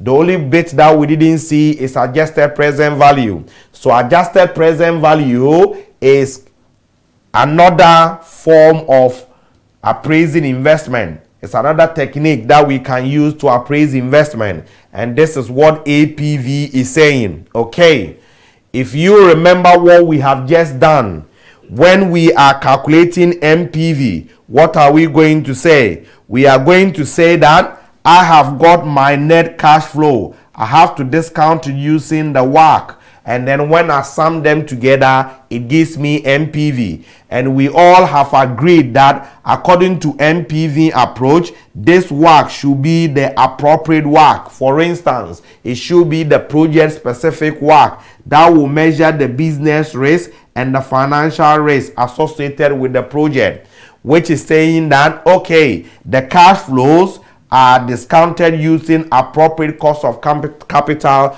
consistent with the risk that goes with the cash flows. The argument here is it truly that what we've done in MPV is correct? Miller and Modigliani said MPV. Unfortunately, you are wrong. Okay, so those Miller and Modiglianis, they are making life very comfortable. I normally say that, comfortable, so far as P4 is concerned. Okay, so they are claiming that, okay, NPV idea of discounting the cash flows with the cost of capital that is consistent with the business and financial risk associated with the project is a brilliant idea.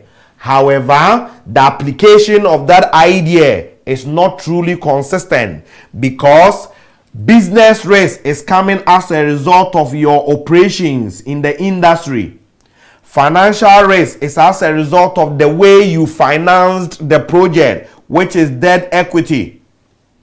So when I come to this net cash flow, something like sales, variable cost, specific fixed cost, tax savings on capital allowance, whatever the cash flows that we use there, has it got something to do with the way you financed it? Whether I finance it through equity, I finance it through debt, the operation will happen. I will get my sales. I will incur the variable cost. So Miller and Modigliani is telling you that no. We cannot discount these cash flows using a WACC that should include financial risk, because financial risk is coming as a result of the way the project is financed. Okay, and the way the project is financed is irrespective to the way the cash flows will be got, because sales has got nothing to do with debt equity. It's got something to do with operations. An alternative name for business risk is operating risk. So Miller and Modigliani is telling us, now if we truly want to be consistent by comparing like against like, as the MPV was actually advocating, then we need to separate the cash flows into those cash flows coming from financing and those cash flows coming from operations, so that those cash flows coming from operations will be discounted using a cost of capital that is consistent with only business risk. And cash flows coming from financing has got nothing to do with business risk. It's got something to do with the financing. Therefore, we don't have to use a cost of capital to discount cash flows from financing activities based on a WACC that includes business risk to compare like against like. So all what APV is saying is that we have to divide the cash flows into the cash flows, net cash flows from operations, and discount them using cost of capital that is associated with only operations, and then get net cash flows with respect to what? Financing, and discount them using cost of capital associated with financing. And as such, you are comparing like against like. But we cannot sum up these two as we did in MPV and discount it by these two, because if I bring financial risk here, this is having nothing to do with financial risk. So APV is said to be the divide and conquer. We divide the cash flows into financing and operations, and we resolve the problem with MPV. So this is how the argument went. We criticize internal rate of return. We brought modified internal rate of return. We criticize discounted payback. We brought duration. Now, the almighty MPV is also criticized, and that has brought the adjusted present values. When you go to the exam room and the examiner wants you to calculate APV, it's hooray, it's straightforward. I'm going to make it very simple for you, because as I keep telling you, it's the approach students use to answer questions. If you look at me, I always come to the question with authority, because I have got the principle behind me. So I come to the question, if you want me to do this, principle says this is how it should be done. So if this is how it should be done, then give me this, give me that, where is it? Give me this, where is it? If they don't give it to me directly, then the examiner is hiding it. And as such, I tell myself I have to go and be working around it to bring myself to the level. That is how the whole thing is supposed to be answered. So let's start. When they tell you to calculate APV, APV is simply calculated as your base case MPV plus or minus the PV of finance effect cash flows. And my base case MPV is my net cash flows, which is sales, variable cost, specific fixed cost, tax savings on capital allowance, initial investment, residual value, working capital. As we were doing the MPV, I come and get the net cash flows. These net cash flows are coming from operations. So what discount factor should I use? The discount factor I have to use should be consistent with only business risk, only operating risk. And that discount factor is the discount factor that will measure only business risk. If you remember, if we have only business risk, it means we are having a company which is all equity finance, if you remember. So the cost of capital you need here is the cost of equity and geared. Because cost of equity and geared will measure only the business risk. And what is the way to calculate it? If you go to this, your note, page chapter 7, this is not taught, because the assumption here is that you know how to generate relevant cash flows from chapter number 2. How to calculate cost of equity and geared. We know it from chapter number 5 and chapter number 6. Okay, when we did chapter number 5, we did Miller and Modigliani's. So if the question had given me APV question and I need to calculate the cost of equity and geared, anytime geared and ungeared thing is coming in, there's one group calling me, and that group is Miller and Modigliani. Let me simplify it for you here, because to me, this is the bit that is challenging for students. Okay, so the cost of equity and geared I can think of Miller and Modigliani preposition 2. If you remember, we said the cost of equity geared is equals to cost of equity ungeared plus cost of equity ungeared minus cost of debt, debt 1 minus T divided by equity. So when I am doing my APV and I read the question and the examiner had given me a cost of equity geared, in my answer, I don't need cost of equity geared as the discount factor. I need cost of equity ungeared. So giving me the cost of equity geared, I have to convert it from geared to what? Ungeared. And Miller and Modigliani is calling me. Which Miller and Modigliani? Because cost of equity is given, I need cost of equity in terms of preposition 2. We also learn in preposition 3, which deals with WACC, and that is saying that your WACC geared is equals to your WACC ungeared into bracket 1 minus dt divided by E plus what? D. We've done all this before. So when I'm giving APV question and the examiner had given me a WACC and that WACC is geared, what do I need? I need cost of equity ungeared for the APV. And we all said when a company is ungeared, its cost of equity is equals to its WACC. So the WACC ungeared is the same as the cost of equity ungeared.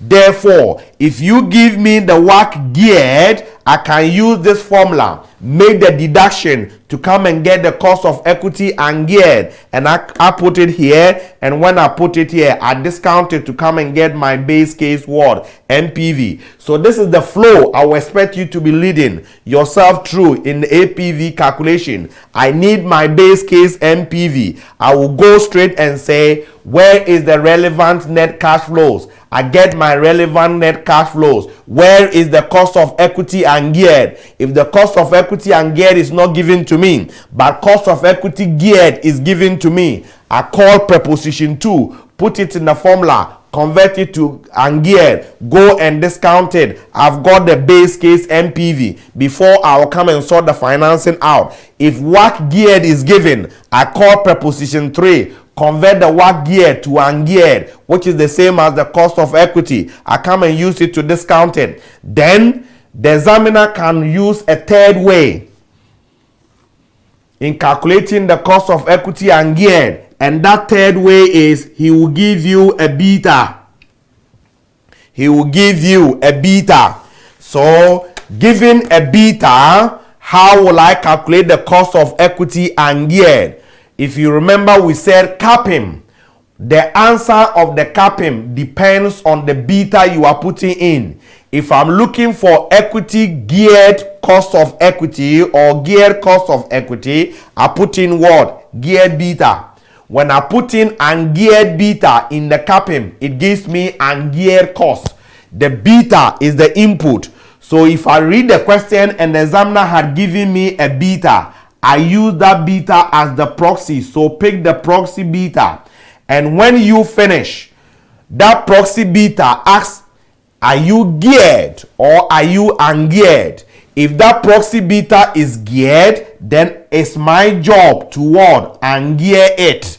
And when I ungear it, I will have the asset beta measuring only business risk.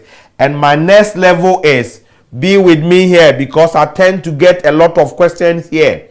When you are doing APV, what cost of capital do we need here? We need the cost of equity what? Ungeared. So when I ungear and I get this asset beta, there is no need for me to re-gear it. We re-gear to bring financial risk. I don't need financial risk here because I've separated them into two. So APV, there is no need for you to re-gear it. Let me say it again. There is no need for you to do any re-gearing so far as APV is concerned. Pick the proxy beta and gear it and put it in the capping. And the moment you put it in the capping, it will give you the cost of equity ungeared. it will give you the cost of equity and geared. And then I have got this. So which one you will use? Unfortunately, I can't stand here and say it. Okay, that's why I'm doing these branches for you. I've told you already, when you see me teaching and I'm doing these branches, that is how I'm expecting you to be interacting with the question. I have to calculate APV. I need my base case MPV. What will be the relevant net cash flows? How do we get relevant net cash flows? Sales, variable cost, specific fixed cost, tax savings on capital allowance, initial investment, residual value, working capital. Straight, I've got the net cash flows. This box is ticked. I need the cost of equity and geared. Question, what have you given me? Have you given me cost of equity? Have you given me WACC? Or have you given me beta? Then the question will tell you, I've given you this, can't you see? So if he's giving me beta, then I switch the brain. Okay, the beta you gave to me, I'm picking as a proxy beta. That beta you've given to me, are you geared or are you ungeared? Question will tell you, the company I gave it beta is having debt. Can't you see? So if it's having debt, then that beta is geared. Okay, if it is geared, then I have to ungear it. The moment I ungear it, I've got the asset beta. Asset beta measures only business rates. I need a cost of capital that measures only business rates. So there's no need for me to re-gear. Put it in the capping. I get the cost of equity ungeared. I come and discount it with it. I've got my base case MPV. Then I'll go to the finance effect. Your syllabus is very straightforward. Your finance effect items you need to know are issue costs. As a result of me going to raise the money, I might incur issue costs. Isn't it? Therefore, that is not coming because of operations. That is coming because of financing. What will be the present value of the issue cost? When we finance it by way of debt, we have to pay interest.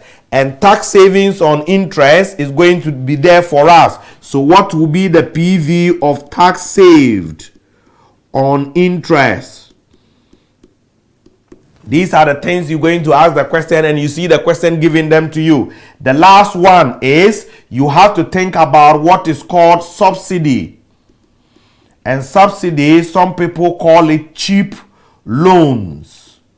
Some people call it cheap loans. As a result of doing the project, maybe the government will be interested, and the government will say that, oh, instead of you raising loan at £100 or let's say 10%, I'm going to give it to you at let's say 6%. You save what? 4%. So that is basically the APV. When they ask you to calculate APV, that is it.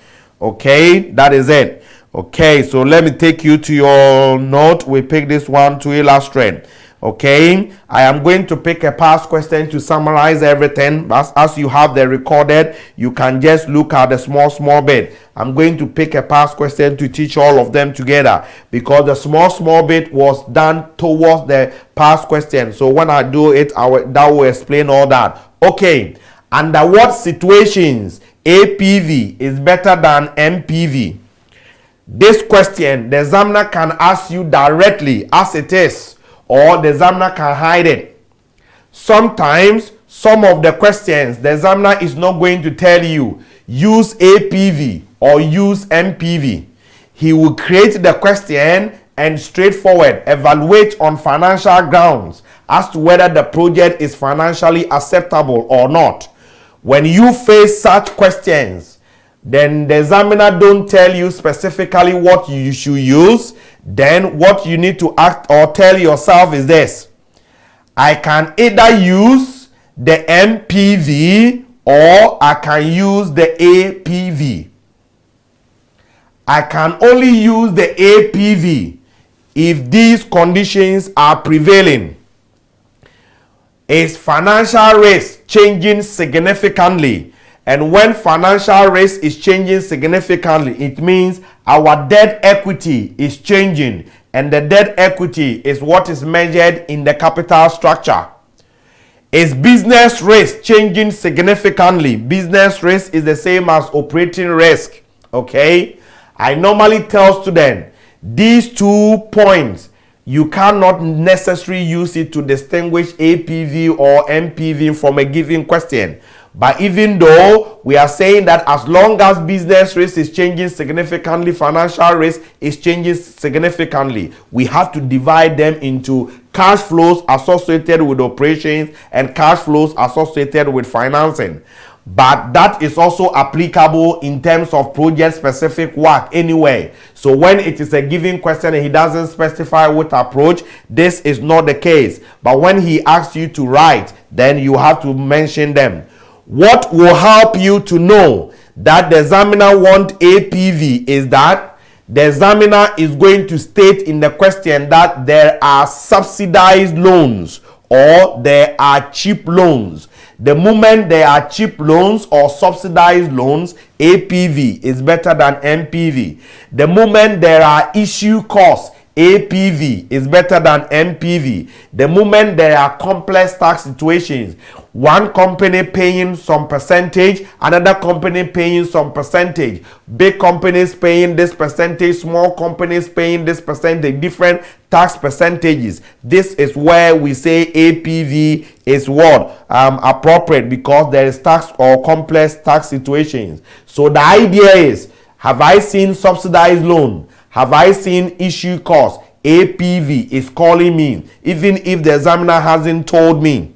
Even if the examiner hasn't told me. So listen to these small things that we did here. You can just listen to the videos there, or you can go through them. I'm going to sum all of them up in a big question so that we see how the APV is fully calculated. What are the practical problems of APV? Okay, when I finish doing this, I will come back to that, because by then you will be able to appreciate it better. So let's take this past question to summarize whatever the APV is about. So let's go. The managers of Straya Incorporation are investigating a potential 25 million investment. The investment will be a diversification away from existing mainstream activity and into the printing industry. Something is clicking, because they're saying the investment is a diversification. Business risk is flashing me.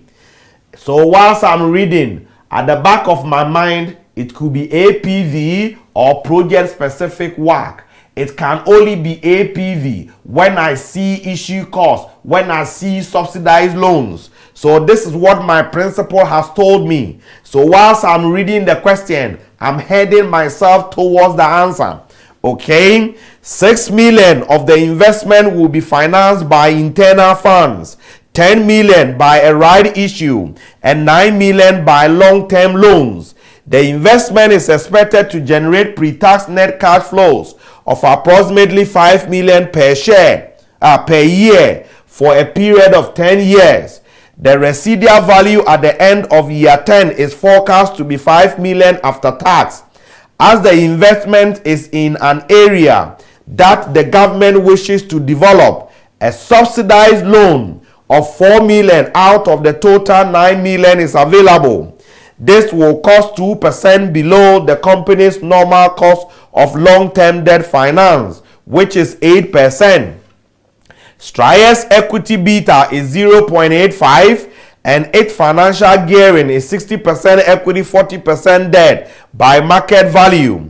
The average equity beta in the printing industry is 1.2 and the average gearing 50% equity, 50% debt by market value. The risk-free rate is 5.5 per annum and the market return 12% per annum. Issue costs are estimated to be 1% for debt financing, excluding the subsidized loan, and 4% for equity financing. These costs are not tax allowable. The corporate tax rate is 30%. Estimate the adjusted present value. I don't need this to tell me that I need to use this on the basis of APV. A question has shown me subsidized loan issue cost, and then I'm also moving to somewhere else. APV is flashing me. So some of the questions, as I told you, the examiner A would have told you evaluate and assess as to whether the project should be accepted on financial ground. Because I've seen subsidized loans, I've seen issue costs, APV is calling me. Okay, APV is calling me. B is comment upon the circumstances under which APV might be better method of evaluating a capital investment than net present value. This 5 marks, even though what I'm going to say is what I'm going to be highlighting more when I do the revision. If I'm sitting down in this exam room and this question is in front of me for 20 marks, where will I start? Most of you start with A because I know how to calculate APV. You get into the APV, you don't come out. And time is over. So when you go to the exam room, my B here does not depend on the A. And do I know the circumstances? Oh, business risk is changing significantly. Oh, financial risk is changing significantly. There are complex tax situations. There is issue cost. There is subsidized or cheap loans. These are the reasons why APV will be better than the MPV. How many minutes will you take to answer to get this 5 marks? Look at this question. It's a 20 marker question. My break-even point for every question is to get half. If every question I'm able to get half, obviously I will get a minimum of 50 to pass the exams. So my target in the exam room is every question I need half of it. And this 20 marker question I need 10. So if I can quickly write the 5 to get the 5 marks there, whatever I need out of the 15 minimum is 5. If I'm able to do something and I'm not even able to get the whole 15 and I get even 8 out of that 15, I have passed this question. For me, Fred, I am very, very comfortable and happy in the exam room. Okay, most of you tend to be doing so many the hard ones because you want to calculate. And by the time that you finish the hard one, time is gone, you are under pressure, and what happens? You cannot even, by the time you come to the B, you know the answer. You are under pressure. You don't write it to explain it well. You give short answers. Something you have to get 1 mark because you are in a hurry and you shorten it. You get half and then you don't pass it. Not that you don't know. I keep telling students day in and day out, ACCA is not testing only knowledge. It's testing how you can prioritize. What is the knowledge? How will you be able to manage yourself under pressure? It's all part of the exams. Okay, so it is tactical. It's not only having the knowledge. It is tactical. How you will be able to pick some questions, answer them, and you will be able to get the minimum of the 50. That is all the business. Okay, so if you go there, don't prove you know. Pass first. If you are able to pass and there is time for you, continue and show to the examiner that you are brilliant. I'll be so happy that I taught you. Okay, so that is the argument. Right, let's calculate the APV. If I have to calculate APV, this is where my eye is going to be. I need my net cash flows. I need my cost of equity and geared. So I will start this project. What will be the net cash flow? I need the base case MPV. I need the relevant cash flow. So I need to get years. How many years is this project supposed to go? Year 0. If I read the question told me I'm going to get pre-tax net cash flows of approximately 5 million per year for a period of 10 years. So the examiner had made it an annuity for me. Every year I'm getting the same thing. So I am going to say year 0, my initial investment is going to be the 25 million. Year 1 to year 10, my net cash flow after tax, they said 5 million before tax. What is the tax rate? Tax rate is given as 30%. So I will say multiply by 0.7. Year 1 to 10, I will get net cash flows of 3.5. I asked, is there a residual value? Question said the residual value at the end of the 10th year is forecast to be 5 million. So I will say year 10, my residual value is equals to what? Is it 5 million? These are the cash flows. Okay, these are the cash flows. If these are the cash flows, this is supposed to be discounted using what cost of capital? Because it's APV, I need the cost of equity and geared. and what will be the cost of equity ungeared. This is where my eye is. I'm not writing this to the examiner, but I picture it. It's on my eye. This is where my eye is. I've got the net cash flows. I need the cost of equity ungeared. How will I get ungeared? Miller and Modigliani is calling me. Is it preposition 2? Is it WACC, preposition 3, or is it beta? I go to the question. Question, have you given me cost of equity? Have you given me beta? Or have you given me WACC? When I come to the question, I see betas here. Which beta do I need? The question is telling me I am diversifying away from existing mainstream activity into the printing world industry. So where should I pick the proxy beta? The proxy beta should come from the industry in which the new project is supposed to be undertaken. Look at what the examiner did here. Streyer's equity beta is 0.85 and its financial gearing is 60% equity and 40% debt. Do I care? I don't care, because I am diversifying. So I'm not interested in it beta. I am diversifying into the printing industry. So the beta should come from the printing industry. So we say the average equity beta in the printing industry is 1.2. So I will say my proxy, I leave space there. I say to calculate the cost of equity ungeared, I need my proxy beta. What is the proxy beta? It's 1.2. I need to ask a question. This proxy beta, are you geared or ungeared? If I come here, question said equity beta. Once it's equity beta, it could be geared or ungeared, dependent on where I'm picking from. Where am I picking it from? I'm picking it from the printing industry. Okay, printing industry. Have you got that? Question says the average gearing is 50% equity, 50% debt. So that printing industry is having debt. So once it's having debt, its equity beta of the 1.2 is geared. I'm talking and I'm interacting with the question. I won't skip it. So my principles is what I'm using to ask the question. What is it? What is it? What is it? What is it? You won't skip it.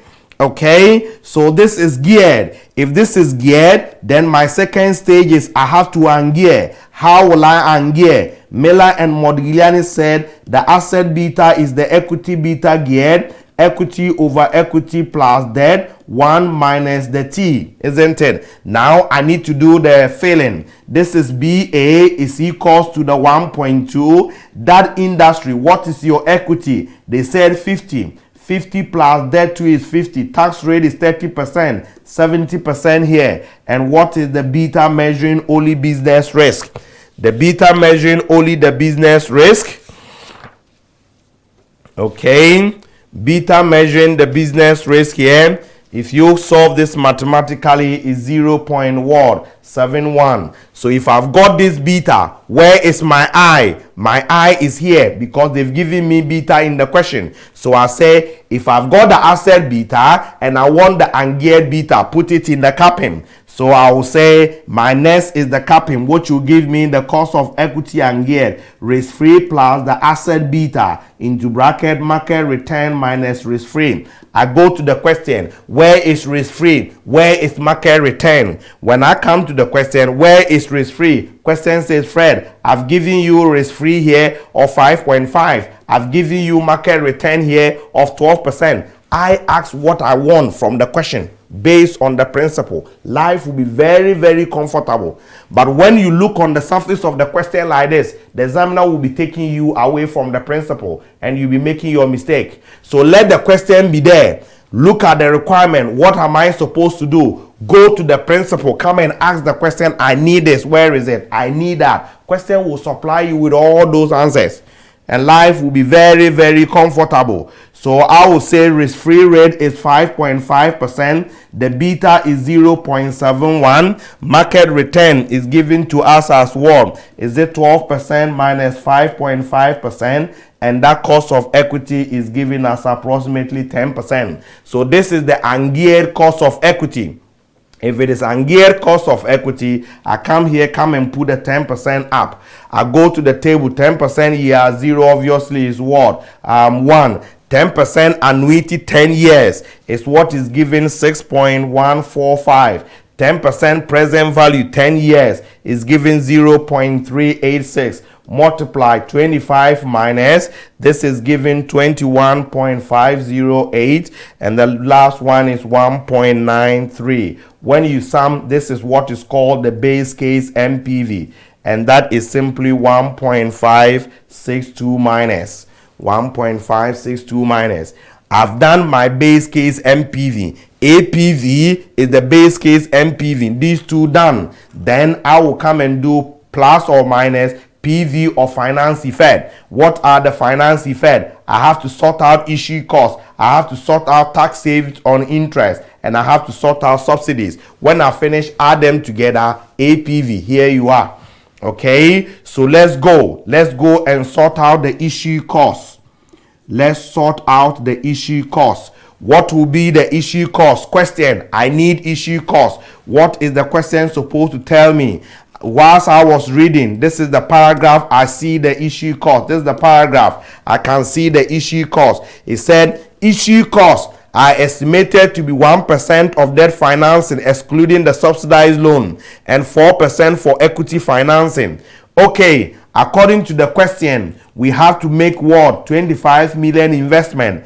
Up here, question is telling me 6 million of the investment will be financed by internal funds, 10 million by right issue, and 9 million by what? Long-term loans. So that is the debt, 9 million. But when you come down here, he said, as the investment is in an area that the government wishes to develop, a subsidized loan of 4 million out of the total 9 million is available. So out of the 9 million, 4 million is subsidized. 5 million, of course, is not subsidized. And the question is telling us the issue cost is 1% of debt finance, excluding the subsidized loan. So if the total loan is 9 million and subsidized is 4 million, 5 million will be what? Unsubsidized. And the issue cost on it is going to be 1%. So I'll say issue cost on the debt is going to be the 9 million minus the 4 million, which is 5 million, multiplied by 1. And that is given 0.05. I also have to look at the issue cost on the equity. And what is the question saying? Question saying, and 4% for equity financing. Out of this 25, 6 million is coming from internal funds like reserve, and then 10 million is coming from right issue. Both are equity. So total equity is 16 million. But remember, retained funds or internal funds is there. You are not going to issue it, so you don't incur any issue cost. It's the right issue that you have to issue, and as such is 10 million multiplied by the 4%. So I will say this is going to be 10 multiplied by what? 4%, and that is 0.40. When I sum, my total issue cost is 0.45, and issue cost is happening in year 0 because you have to incur it upfront. So if it's happening in year 0, what should happen? Present value of any cash flow in year 0 is the same thing. So issue cost for 1 mark is automatic. You need to pick it. Okay, so I will say the PV of the issue cost, because it's happening in year 0, is the same as 0.45. That is done. I have to go and sort interest and then what? Subsidy. That's it. So let's go and look at tax saved on interest. Tax saved on interest. Okay, the interest we have to pay, it should be on the loan. The total loan is 9 million. Question said 5 million is a normal loan. And then 4 million is what? A subsidized loan. Okay, so what is the meaning? I need to pay interest here, and I need to pay interest. What interest rate will I pay? Let's go here. According to the question says the 4 million out of the total 9 million will be the subsidized loan. This will cost 2% below the company's normal cost of long-term debt finance, which is 8%. So the one I haven't gone as a subsidized loan, I will pay 8%. But the subsidized loan, I will pay what? only less by 2%. So it's going to be what? 6%. So on the subsidized loan, it's working. Mine is working, so it's perfect. Okay. So on the subsidized loan, I am going to pay 6%, and on the normal loan, I will pay 8%. So what will be the interest? 8% of the 5 will give me 0.4, and then 6% of 4 will give me 0.24. So my total interest will be equals 0.4 plus 0.24, and that is going to be, is it 0.64? So if it is 0.64, this is the total interest. And whilst I pay this interest, I will save tax. So what is the tax saved? And anytime you want to save a tax on expense, you pick that expense and you multiply by tax rate. The tax rate given in the question is 30%. So the tax saved will be 30% of the 0.64, which is 0.192.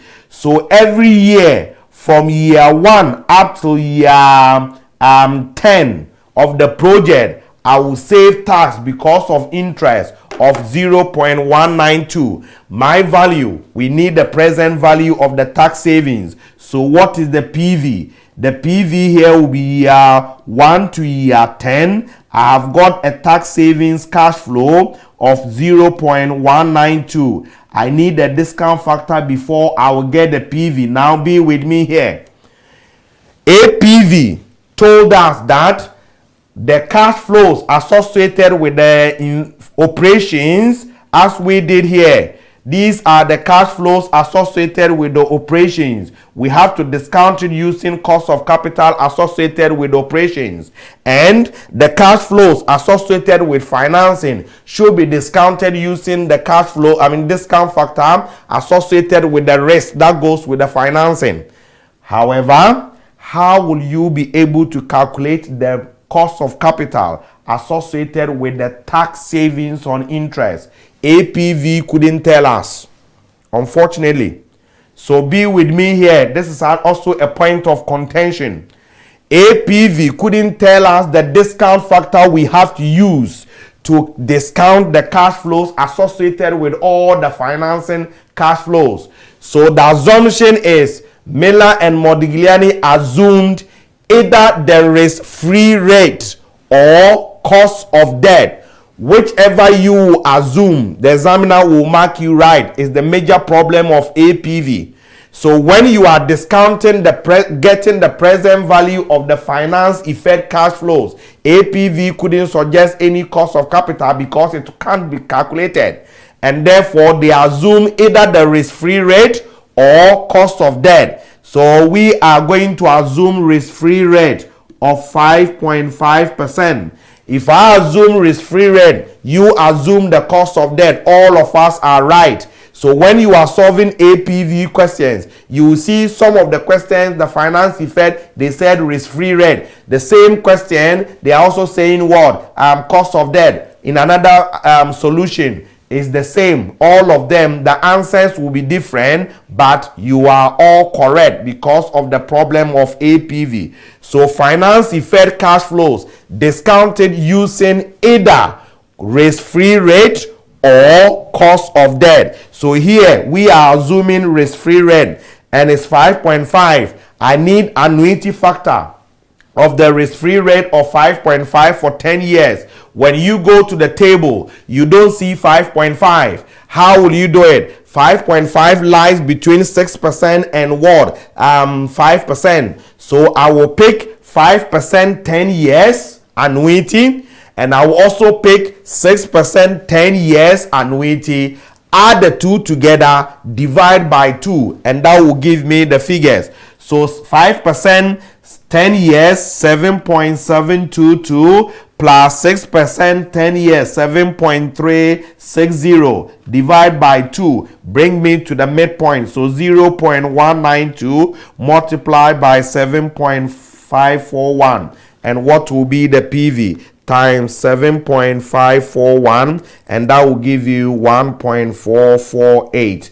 as the PV. This is how you get the tax savings on the interest. Get the interest, multiply by the tax rate, and discount it using either risk-free rate or cost of debt. Now let's move on to the last one, which is the subsidy. And that's it. This is all about APV. So when APV come, I prefer it than MPV, because MPV is now that you have to struggle, go and calculate the project specific cost of capital and all that difficult. Subsidy. When we went in for the subsidized loan, then we are saving, is it 2%? Because instead of we paying the 8%, we paid 6%. So we are going to save 2%. But when we save 2%, remember, if you pay less interest, your taxable profit will be more and you have to pay more tax. So you don't save the whole 2%. You have to save net of tax. So tax rate, you have to multiply this 1 minus the tax rate. And tax rate is 30%, so I'll get 70% of it. So 2% times 0.7 is giving me 1.4%. Multiplied by what is the amount of the subsidized loan. It's not the whole 9 million, only 4 million is what we went for as the subsidized loan, and this will give me the interest. So 1.4 divided by 100 times the 4 million, and that is giving 0.056. So every year for the next 10 years I will get this money saved. If I get this money saved, what will be the PV of it? PV of it is year 1 to year 10. We said is 0.056. And this is the cash flow. What is the discount factor? This is also a finance effect. APV couldn't tell us. You can use risk-free or cost of debt. Okay, but be consistent. If you decide to use risk-free, cut across. If you decide to use cost of debt, use them throughout. So here we use risk-free here, and we said the 10-year 5.5 is 7.541. So I multiply here by 7.541. And what is the PV? So that times 7.541, and that will give me 0.422. 0.422. When I finish, this is where my focal point is. I've sorted them out one. I've got the base case MPV. I've got issue cost. I've got tax saved on interest. I've got subsidy. Bring all of them together. Your APV come out. So I will say my APV will be the base case MPV. And we've got minus 1.56 what? 2. And then issue costs. We've got 0.45. It's a cost, so minus it. And PV of what? Tax saved on interest, which is simply, we calculated it and we've got 1.448. Okay, and the last one is PV of the subsidy, which we got 0.422. When you sum them up, this is what is called the APV, and is 0.142 minus. The interpretation is the same. If APV is equals to negative, reject it. If APV is equals to positive, accept it. Okay, so that is basically that. Our time is up, even past that. So get the time, read the problems. Problems of APV. We use Miller and Modigliani to calculate the cost of equity. Miller and Modigliani is full of assumptions. APV couldn't tell us the discount factor we have to use for the finance effect. So we use either risk-free or cost of debt. So have a look at them. And thank you very much for your time this evening. So next week, when I see you, is international investment appraisals and valuation of business. So thank you very much for your time, and I'll see you next week.